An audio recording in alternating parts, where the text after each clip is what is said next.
this video. So in today's video, it currently is Christmas Eve for me, so we are going to be reading a bedtime Christmas short story. So the title of this short story is Twas the Night Before Christmas. So you might be able to guess what it's about already. I found this on a website, so I think it will take us around 10 minutes or so to read this short story. So I do hope that you all have a wonderful Christmas and a Happy New Year, and that you enjoy this short story. So without any further ado, we shall begin. 'Twas the night before Christmas, when all through the house not a creature was stirring, not even a mouse. The stockings were hung by the chimney with care, in hopes that St. Nicholas soon would be there. The children were nestled all snug in their beds, while visions of sugar plums danced in their heads, and Mamma in her kerchief and I in my cap had settled our brains for a long winter's nap.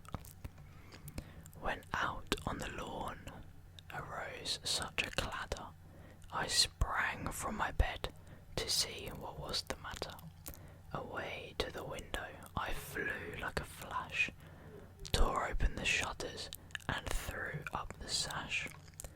The moon on the breast of the new fallen snow gave the lustre of midday to objects below, when what to my wondering eyes should appear but a miniature sleigh and 8 tiny reindeer, with a little old driver so lively and quick, I knew in a moment it must be St. Nick.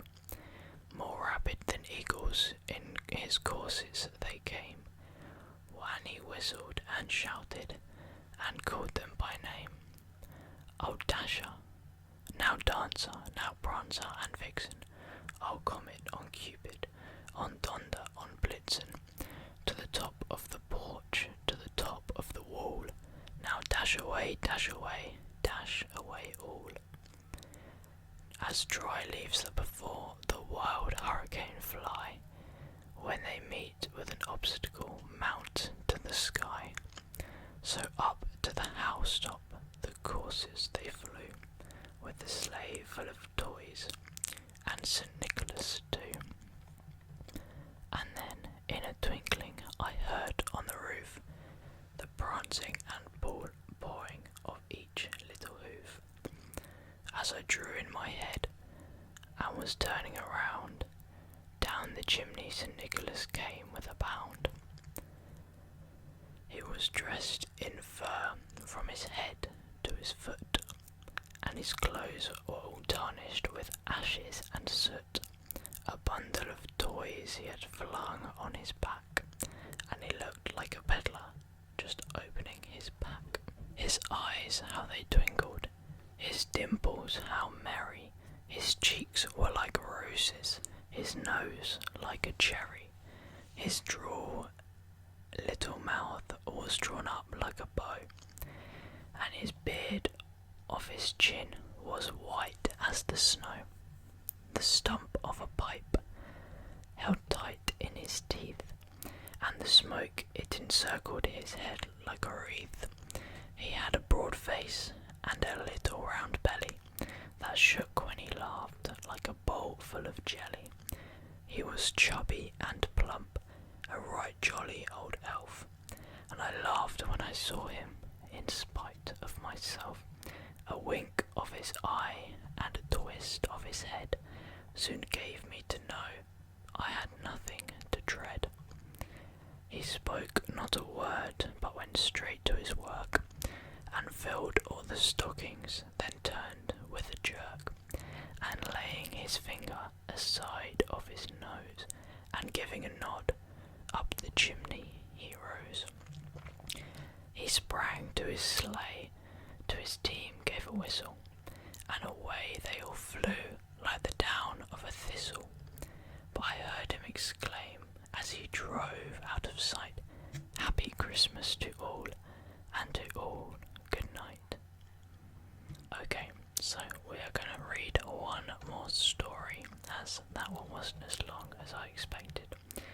This one is called Do Turtles Have Christmas? So, without any further ado again, let's start. Greg got up that morning, the same as always. He looked around his room with its tall clear walls and went to get a drink from his dish. As he shook off the last bit of sleep, he looked out his walls to see what the people were doing. They were putting decorations all over the house, big red and green things that Greg didn't understand. In particular, a lot of them seemed to show off a big fat guy in red pyjamas and a white beard. Molly was asking her big sister, Mabel, a lot of questions. Is he really going to come tomorrow night? Of course he is. You wrote him a letter, didn't you? Yes, but are you sure he read it? I told you, Molly, Santa visits everyone who writes him a letter. But how does he do it all in one night?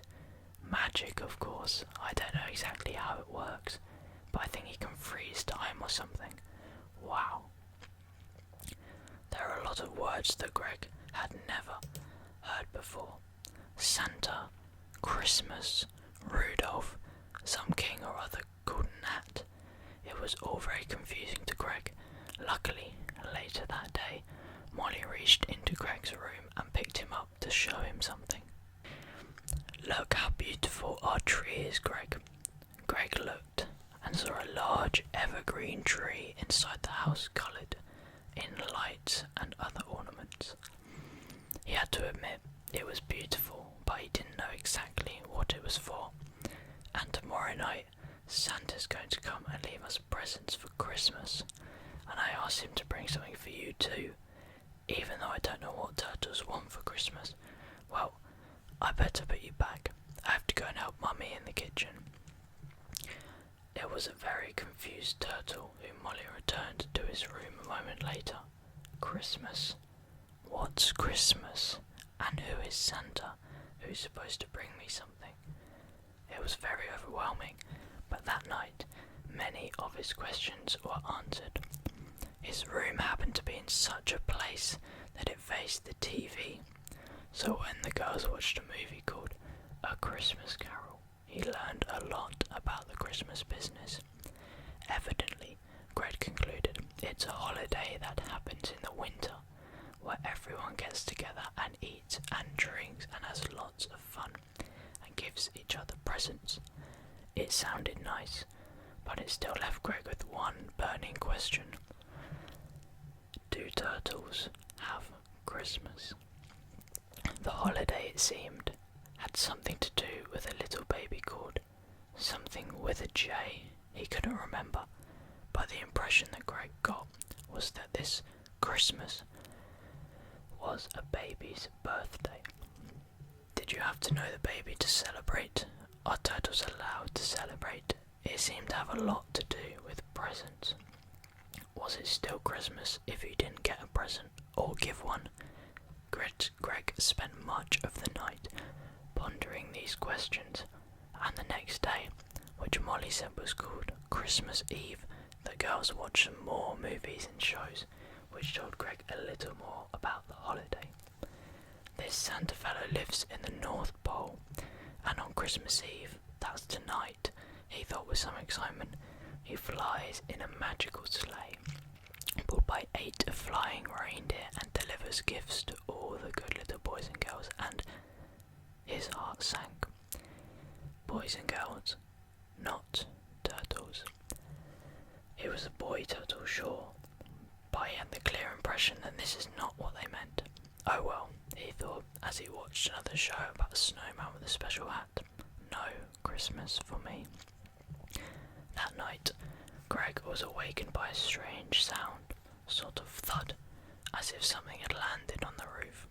Greg was frightened. If it was burglars, he was ill-equipped to do anything about it except hope and pray that turtles were not valuable on the black market. But then he heard another sound. Bells. Very small bells. He remembered from his TV research that Santa's sleigh had bells on and often landed on rooftops. Am I going to see Santa Claus? He did. Santa came down down the chimney and set about his work, putting packages under the tree, eating milk and chocolates, filling the stockings. Greg watched him transfixed. The bright smile, the red suit, the white beard. He's just the way he thought he'd be, said Greg to himself. I may not get any presents, but it's enough to get to see him. And then, just as Santa was about to leave, he turned his head in the direction of Greg's room. He looked at the turtle and smiled. Well, hello there, Greg, he said as he walked over to him. You don't remember me, do you? Well, you wouldn't, I guess. You were so very small when I brought you here. You see, you were Molly's Christmas present last year, and she asked me to make sure you got a present this year. Don't look so surprised, said Santa, kindly at Greg's reaction. Didn't you know Christmas is for everyone, and you'll get a present too, but only if you go right to sleep. Now, rules are rules. If you want your present, you'll just have to wait till morning. Greg shut his eyes obediently and tried to fall asleep. That's better. Now don't open them till tomorrow, and Merry Christmas, Greg. He heard Santa place something inside his room and creep away. In another moment, he heard the sleigh bells, the muffled cry of Santa, and then nothing. Santa was gone. It was tempting, but Greg kept his eyes shut until he fell asleep. Merry Christmas! Greg woke to the joyous cry of Molly and Mabel as they ran downstairs for their presents. Their parents followed, somewhat less enthusiastically, but still all smiles. Greg watched through the walls of his room as the girls opened their presents and showed them off for their parents. It's a wonderful scene, and Greg was very happy to have seen it. Look, said Molly suddenly, Santa left something for Greg too. Greg had almost forgotten, with the great effort that it took for him to move at all. Greg turned around and saw a great big head of lettuce, and it was all for him. As Greg began to munch on the crisp green leaves, he thought of what Santa had said to him before he left. Merry Christmas, Santa, he thought, and thank you for the best Christmas I ever had. The end. Well, I hope that you enjoyed those two stories, and I also hope that you have a wonderful, wonderful Christmas. And as always, if you did enjoy the video, then please do let me know by leaving a like. However, as always, if you are asleep, then sleep well, and I will see you again very, very soon. Have a wonderful Christmas, and good night.